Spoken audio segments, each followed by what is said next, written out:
Good afternoon. Good evening. Good afternoon. Evening. My name is Matt Keegan. I'm an addict in recovery. I got about a year and a half sober. I've worked a 12-step program, and recently I have found and discovered my higher power, Jesus Christ, and that has absolutely changed my life. But for now, I'm in recovery. I'm a thriving member of my community. I'm a father. I'm a son. I'm a student. I'm learning, and I live an amazing life today. Beautiful. Well, thank you for coming out and joining us on this amazing day in Bellevue, Ohio. Yeah. It's gorgeous.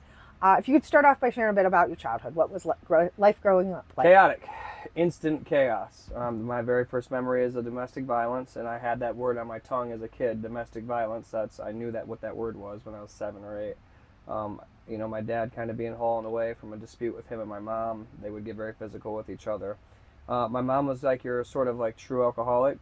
She would just drink, and as soon as she had one sip, it would turn into a whole chaotic blackout.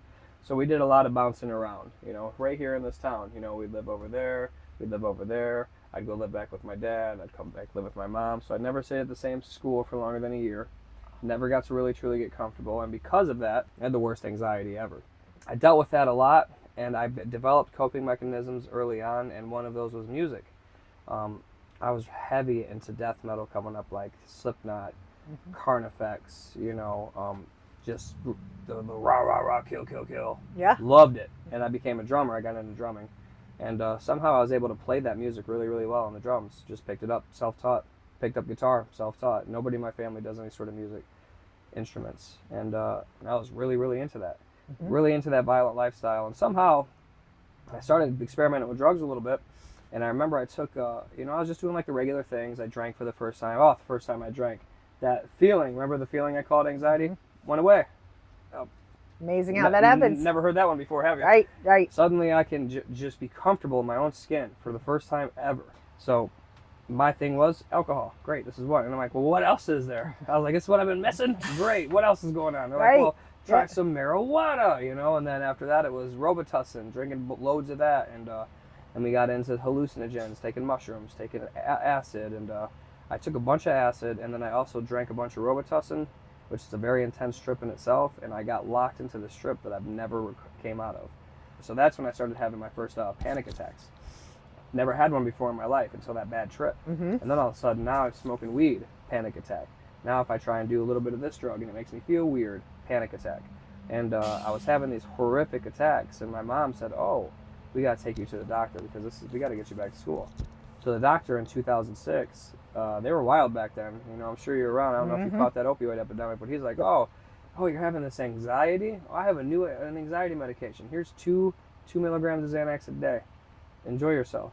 This should help. On top of the 2 Adderall 30s I was taking. So they got me all types of whacked up. Up and down. At up and 16, down. And that's how I learned how to do the uppers and downers. I got really into that style of buzz. And that became a 10-year-long benzo addiction where I never missed a benzo dose in 10 straight years, ever. Because if I did, panic attack. And somehow we just all start partying. My house becomes the party spot. So everybody in Bellevue and Castelia knew you come to Matt Keegan's house for the parties. They were some epic, epic parties. I'm talking 40, 50, 60 kids, sometimes 100 kids. I mean, the whole driveway full of cars out in the country. Mom and dad are down in the room, not even paying attention. They're doing their own thing because remember that doctor I told you about? He was unethically prescribing them crazy amounts of Oxycontin and Xanax and Somas, and that opioid epidemic exploded on the unsuspecting American public. So here we are getting some of the finest drugs known to mankind from a doctor. You know what I mean? This isn't some sketchy deal that you're going and buying off some back corner lot somewhere. CVS is handing them to me. How can they? That's not a drug, that's my medicine. And boy, did I have a field day with medication. So mom and dad are allowing these parties to happen, and somehow I start going to buy pills. I can't remember how it happened, but it just started happening. Before I know it, I'm selling the pills. So that ended up, I got plugged in with this real scary guy. His name was Magic.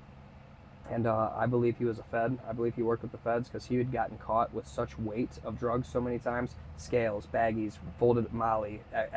He never went to. He never went away. I didn't know all that before I met him, but he had gotten caught 2 prior times, and then we got caught together a 3rd time. We went up to Michigan to drop off a fair amount of cocaine, and it was a whole setup.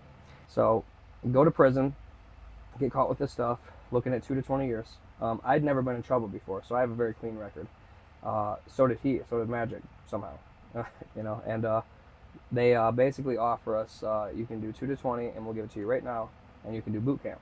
We'll give you prison boot camp. It's your first felony. If your minimum is 2 years or under, your judge agrees. All 3 of those parameters, you can go to boot camp. So boot camp finally comes and gets me.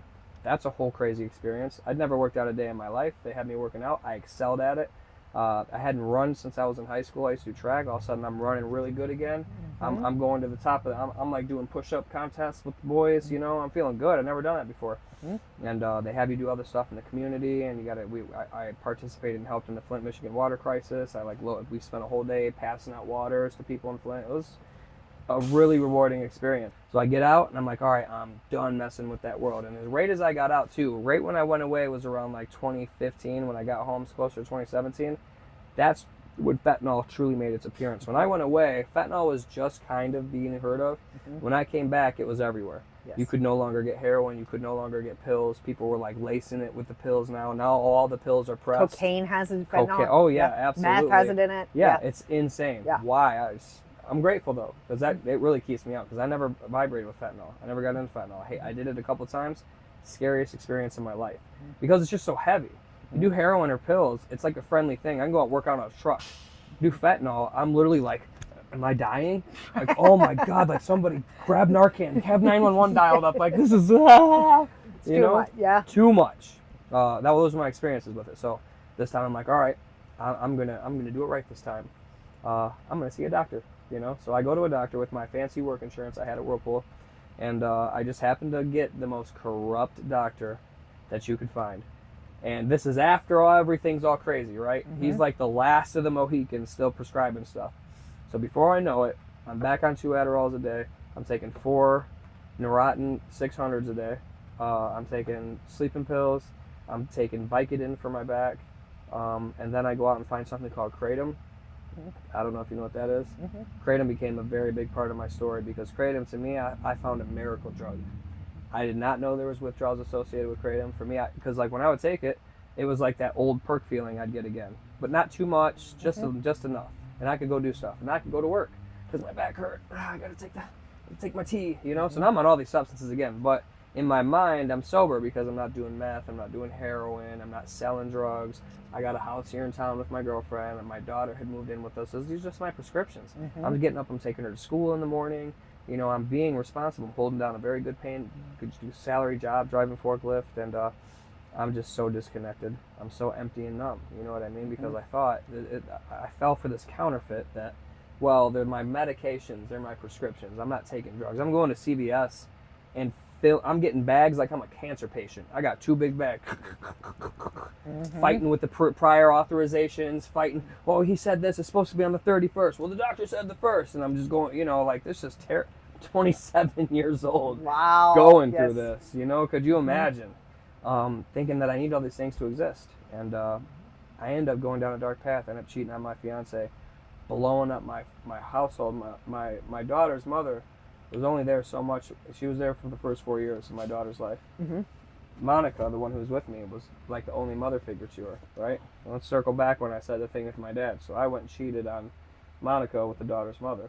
Now every time Monica looks at my daughter, she sees the hurt from the cheat, and it creates a rift. And all of a sudden the whole house is blown up, and I'm literally we're fighting and screaming at each other, like I'm hearing myself say the things my father said as a child. And I'm realizing it as I'm saying it. I'm like, man, this is sick. I need help.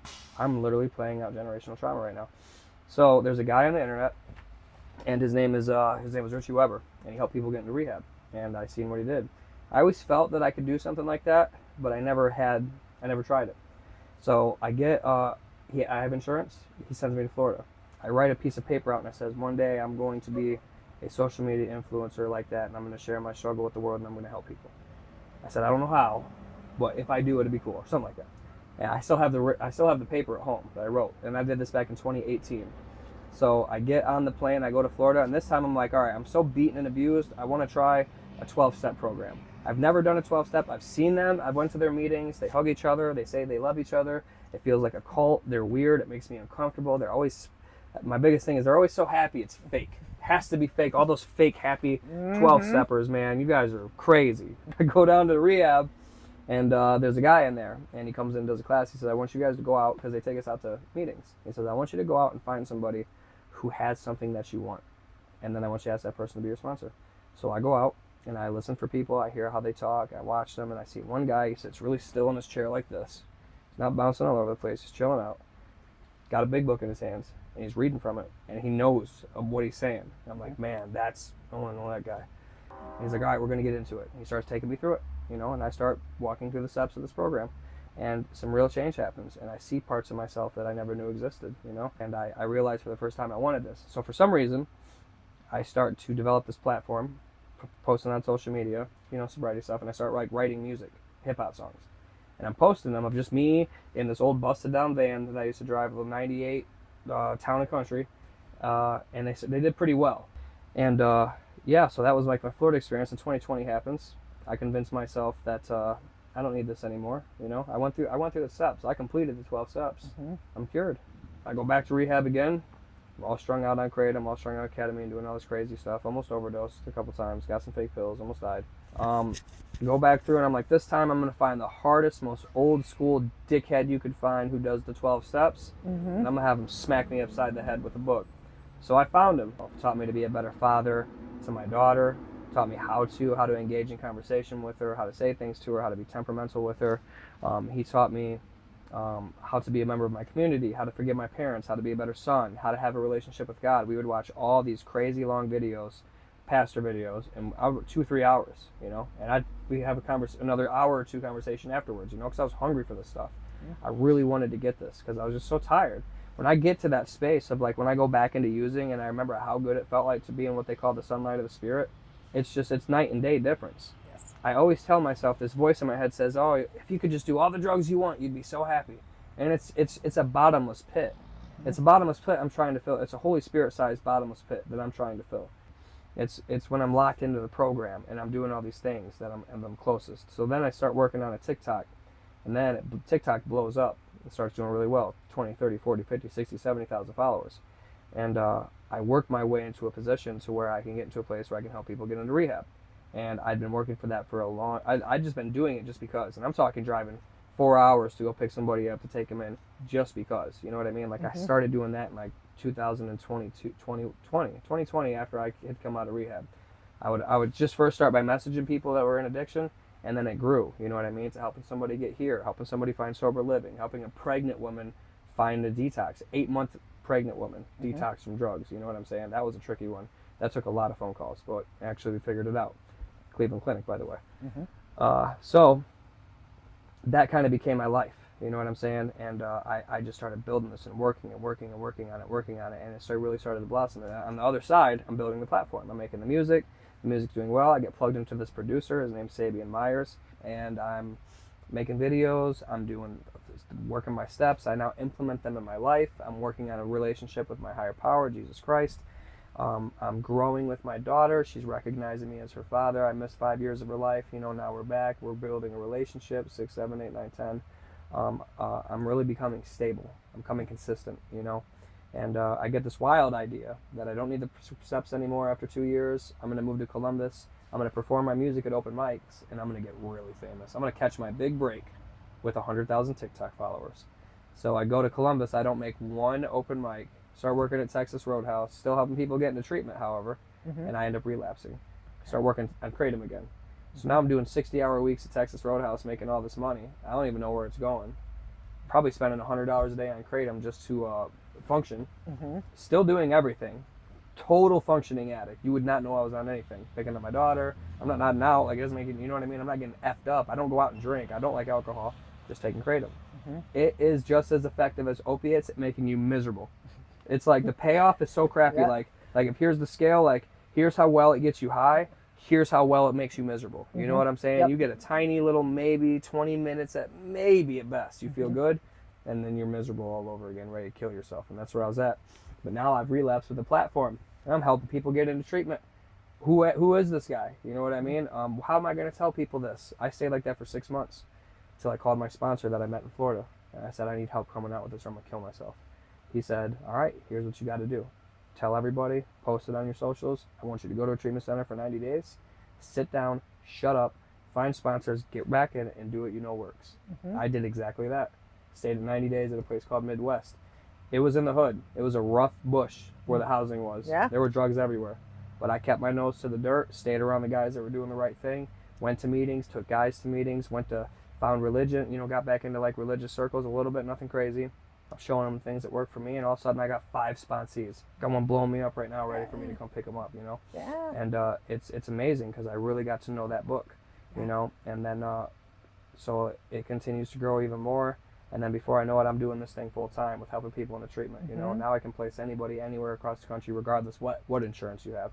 No insurance, Medicaid, presumptive Medicaid, private, whatever. We're placing anybody and everybody all the time. So the final thing I'll wrap up with is I went out and I had a religious experience. Not a religious experience. I encountered Jesus Christ for real. And so God brings me to these people who live, breathe, and eat the word every single day. Again, I'm really skeptical at first. So I go around, we want to pray for you, we want you to come over, you know what I mean? So I come to their house, come to their little Christian house, they're singing their little happy Christian songs. I'm like, all right, this is cool. This is over, I'm gonna get out of here, I got better stuff to do. There's a girl I was talking to, I'm gonna go see the girl, and they put hands on me and start praying for me. And this just happened. This is why my face, if you look, blood vessels popped in my face when this happened. So they're praying for me, and I'm like, nothing's gonna happen. I'm like, you guys are stupid. I'm going to see a girl after this. This is dumb. I'm just gonna stand here. They're praying. They're like, da, da, da, da, da, da, da, da, da, da. And all of a sudden, I start to get really angry. And I'm like, I need these people to get off of me, And then all of a sudden, I feel a gag, something come up out of my throat, and then I go, and then I start gagging, and then I start to puke, right? Out of nowhere, as I'm thinking this is annoying and stupid, and then before I know it, I'm on the ground, and I'm screaming, something's screaming through me violently, right? And I feel stuff coming out of me, like weight, like years of trauma just being, and I screamed to such a degree that these blood vessels popped in my face. And when it was done, I felt God there the whole time. He's like, hold on, kid, hold on. You just got to get through this. Trust me on the other side of this. It's going to be cool. I get to the other side of it, I feel light in a way that I've never felt before in my life. That's incredible. I didn't go see that girl afterwards. In fact, I stopped seeing all girls, and I ended up getting into a relationship with one, and that's all I'm focused on, you know what I mean? It's crazy. I'm bringing her to these gatherings and meetings now, and it's like, we're going to do this the right way. We're going to bring Christ into it, you know what I'm saying? And that's what I've been really focused on. That is incredible. What an amazing story of just total chaos to a person who actually seems to be pretty relaxed. You seem to have that sense of peace about you. There's no question. Yeah. And that's the best part of it. Yeah. And that's available for anybody. And it doesn't have to look exactly like my walk, you know what I'm saying? Right. But if you do the things I did, because that's how I got in. I wanted to, I said, how do you do this? You got to do what we did. Okay, well, what do you do? A, B, and C. All right, I don't like A, B, and C, but I'm going to do A, B, and C just to see. Yeah. And I did. Right. And then it's just been one step to another being nudged in these directions that have just dramatically changed my life. And the most important thing, I don't care, the platform's great, that's all wonderful, but it's the peace, it's the serenity, it's the confidence. You know what I mean? If the platform got ripped out tomorrow, I still know who I am in Christ, and I'll still be a faithful, wonderful servant, because I know that my life will be better for whatever He has planned. Yes. I'm out of the driver's seat. Yeah. I don't care what happens. I'm so removed from it. It's just I just walk through my day and just stuff comes at me. I'm like, all right, this, that. I'm not making any plans. Yeah. Right. Absolutely. So. That is so cool. Well, thank you for taking time out of your very full life to be able to join us. Your story was awesome. Okay. Thank you so much. Wonderful. Thank you. This was great. Thanks.